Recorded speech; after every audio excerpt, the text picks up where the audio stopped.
is Ramakrishna. I am a physiotherapy student. My question is, what is the need of Allah to create Adam and Eve and this total universe? What he will get from this? And my second question is, everything is created by someone. So even God must have been created by someone. What is the meaning of Allah? Brothers asked three questions. The first question, why did God create Adam and Eve and what was his reason to create all this world and humankind? Allah subhanahu wa ta'ala created Adam and Eve, may peace be upon them both, so that the humankind could come. They were the great-great-grandparents. Allah says in Surah Hujurat, chapter number 49, verse number 13, Ya ayyuhan nasu inna khalaqnakum min zakrin wa unsa wa ja'alnakum shu'uban wa qaba'ila lita'arafu. Inna akramakum indallahi atqakum. Inna Allah alimun khabir. O humankind, we have created you from a single pair of male and female and have divided you into nations and tribes so that you may recognize each other, not that you may despise each other. And the most honored in the sight of Almighty God is the person who has taqwa. The criteria to judge any human being, it is not wealth, it's not color, it's not caste, it's not creed, it is taqwa, it is God consciousness, it is righteousness, it is piety. So Adam and Eve, peace be upon them both, they were our great-great-grandparents, of yours also and of mine also, all humankind. Therefore, I call you a brother. We are brothers in humanity.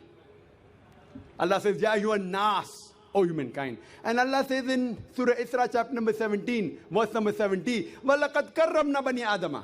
Almighty God has honored all the children of Adam. Whether they are born in India, USA, UK, born in a Hindu family, or a Muslim family, or a Christian family, Allah says He has honored all the Bani Adam. If you are a human being, Allah has honored you. Whether your name is Zakir, Abdullah, Ramu, Shankar, if you are born as a human being, Allah has honored you. Now coming to the question, why has Almighty God created the human beings? Allah has created the human beings because Allah says this is one of His best creation. All the other creations of Allah subhanahu wa ta'ala, they obey Him. We have the angels. Whatever Almighty God says, the angels obey Him directly. They have no free will. The human being is the creation of Allah subhanahu wa ta'ala, which has a free will. We can either obey Him or disobey Him. So Allah has created such a creation. We are one of His best creation, in the best of forms. But we have a choice of either obeying God or disobeying God. If we obey God, we will go to Jannah, we will go to Swarg, we will go to heaven. If we disobey Him, we will go to hell, we will go to Nark. So this is a test for the hereafter. Allah says in Surah Mulk, chapter number 67, verse number 2, Allazi khalaqal mauta wal hayata. It is Allah who has created death and life to test which of you is good in deeds. So this life is a test for the hereafter. So Allah has created the human beings, and Allah says in Surah Dhariyat, chapter number 51, verse number 56, وَمَا خَلَقْتُ الْجِنَّ وَالْإِنسَ إِلَّا لِيَعْبُدُونَ. That we have created the jinn and the men not but to worship Him. So we are supposed to worship, obey the commandment of Allah subhanahu wa ta'ala. So this is the different creation of Allah subhanahu wa ta'ala, which has the free will of even going against Allah subhanahu wa ta'ala or obeying Him. All the other things, the stars, the trees, the mountains, the Quran says they do sajda to Allah subhanahu wa ta'ala, they prostrate to Him, they obey Him. We have a free will. Now when Allah has given a free will, with the free will if we obey Him, we become higher than the angels. With the free will if we disobey Him, we become the partners of the devil. So He's created us for the test for the hereafter. Coming to your second question. Everything has a creator. Who created? God. If anyone says everything has a creator, it is a wrong statement. Every created thing has a creator. The definition of God is He is uncreated. The moment you say who created God, He's not God. The definition of God is He is uncreated. Suppose a person comes and asks you, that brother, my friend John, he was admitted in the hospital. He gave birth to a child. Can you guess, was it a girl or a boy? Can you guess? Try it out. Guess. Can't guess. Why? Can you on the microphone? Can you guess, was it a girl or a boy? Huh? See, brother John, he was admitted in the hospital. He gave birth to a child. Was it a girl or a boy? Can you guess? A 50% chance? Girl or boy? People are laughing. Why? Can you guess? Can't guess. Why? Even if you guess, can you get the answer right? Achha, can you guess? I'll give you two chances. Was it a girl or a boy? Try it out. Girl. Brother, can a man give birth to a child? Ah, there you made a mistake.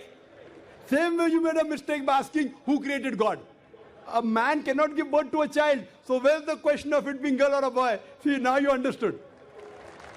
Ah, now that's good, brother. So it was a man cannot give birth to a child. So where's the question of a girl or a boy? So when you're asking who created God, God by definition, Allah by definition is uncreated. The moment you say who created Allah, He's not Allah. Walam yakul lahu kufuwan ahad. There's nothing like Him. Coming to your last part of the question, who is Allah? Who is Allah? The best definition I can give you is quote to you Surah Ikhlas, chapter number 112, verse number 1 to 4. It's mentioned in the Quran, Kul hu Allahu ahad. Say He's Allah one and only. Allahu samad. Allah the absolute eternal. Lam yalid wa lam yulad. He begets not nor is he begotten. Walam yakul lahu kufuwan ahad. There's nothing like Him. This is a four-line definition of Allah subhanahu wa ta'ala. Any human being, any person says so-and-so candidate is God. If that candidate fits in this four-line definition, we Muslims have got no objection in accepting that candidate as God. Four-line definition. This is the litmus test for theology, for the study of God. First is, Qul hu Allahu ahad. Say He's Allah one and only. Allahu samad. Allah the absolute eternal. Lam yalid wa lam yulad. He begets not nor is he begotten. Walam yakul lahu kufuwan ahad. There's nothing like Him. If you go to the Hindu scriptures, the same is mentioned in the Hindu scriptures. Kul Huwallahu ahad is mentioned, if you read Chandogya Upanishad, chapter number 6, section number 2, verse number 1. Ikkam evidityam. God is only one without a second. Second test.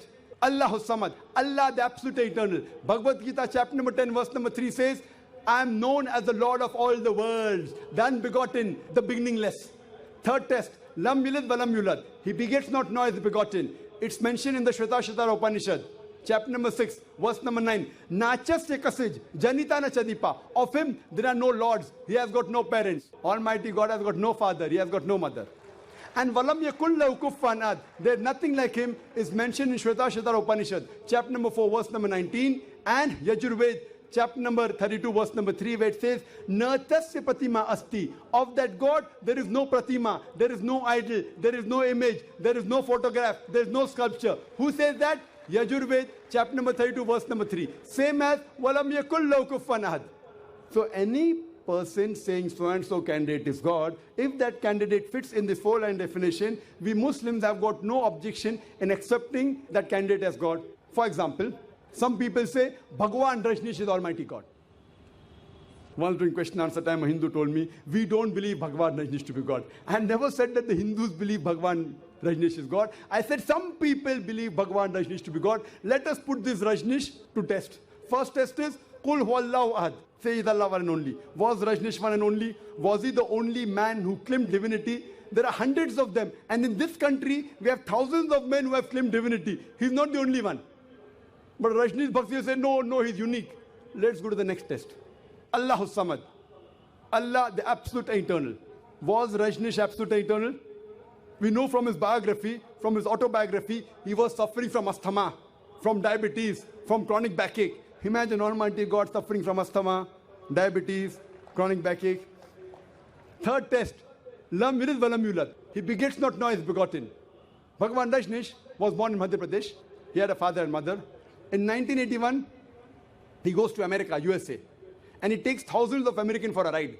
In the state of Oregon, he starts his center and calls it as Rajneeshpuram, his village. Later on, the American government arrests him and put him behind bar. Rajneesh says, the American government slow poisoned me. Imagine Almighty God being slow poisoned. In 1985, the American government kicked him out of the country. He comes back to India in the same city, Pune, and he goes back to his center, which is now called as Osho Commune. And if you go to the Samadhi of Rajneesh, it is mentioned there on the Samadhi, Bhagwan Rajneesh, Osho, never born, never died, but visited the earth from the 11th of December 1931 to the 19th of January 1990. Never born, never died, but visited the earth from the 11th of December 1931 to the 19th of January 1990. They forgot to mention in Samadhi, he was not given visas to 21 countries of the world. Almighty God coming in this world to visit the world and requires visas to go to different countries. And the Archbishop of Greece said, if you don't remove Rajneesh out of this country, we'll burn his house and the house of his disciples. And the last test, Walam yakul lahu kufuwan ahad, is so stringent that no one besides the true Almighty God can pass. The moment you can compare God to anything, he is not God. Walam yakul lahu kufuwan ahad. We know Rajneesh, like the human beings, had a beard, one nose, two eyes, 2 ears, 2 hands. The moment you can compare God to anything in this world, he is not God. Walam yakul lahu kufuwan ahad. If someone says Almighty God is 1,000 times stronger than Arnold Schwarzenegger. Might have heard the name of Arnold Schwarzenegger? Have you heard Arnold Schwarzenegger? The person who got the title Mr. World, Mr. Universe.